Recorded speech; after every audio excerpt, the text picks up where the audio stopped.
टेंभुर्णी आरोग्य केंद्रात सर्व आशा स्वयंसेविकांकडून आई सागर व मुलगी प्रतिमाचा सहृदय सत्कार।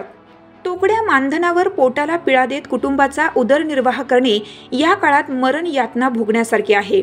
त्यातच पोटाला तिन्ही मुली आणि शिक्षणाचा भार सोसायला त्या महिलेच्या अंगात दैवी शक्तीच असावी लागते।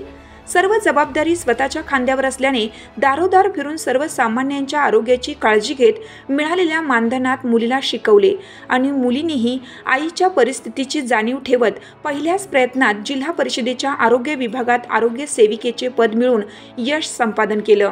वसमत तालुक्यातील टेंभुर्णी आरोग्य केंद्र अंतर्गत हिरडगाव येथील आशा स्वयंसेविका असलेल्या सागर गायकवाड व मुलगी प्रतिमा गायकवाड यांची ही यशोगाथा आहे।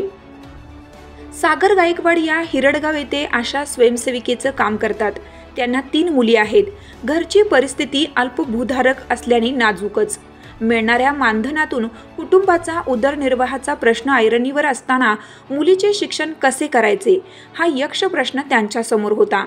परंतु आपल्या इच्छा आकांक्षांना मुरड टाकत वाचवलेल्या पैशात मुलींना शिकवले। मोठी मुलगी प्रतिमाने आईच्या श्रमाची किंमत ठेवत पहिल्याच प्रयत्नात यश मिळवलं। तिने जिल्हा परिषदेच्या आरोग्य सेविका पदावर मोहर उमटवली। मुलीला मुलांप्रमाणे शिक्षणाची संधी दिल्यास ती पण नावलौकिक करू शकते हेच प्रतिमाने सिद्ध केलं। या यशाबद्दल टेंभुर्णी येथील आरोग्य केंद्रात सर्व आशा स्वयंसेविकांच्या वतीनं आई सागर गायकवाड व मुलगी प्रतिमा गायकवाड यांचा सहृदय सत्कार करण्यात आला।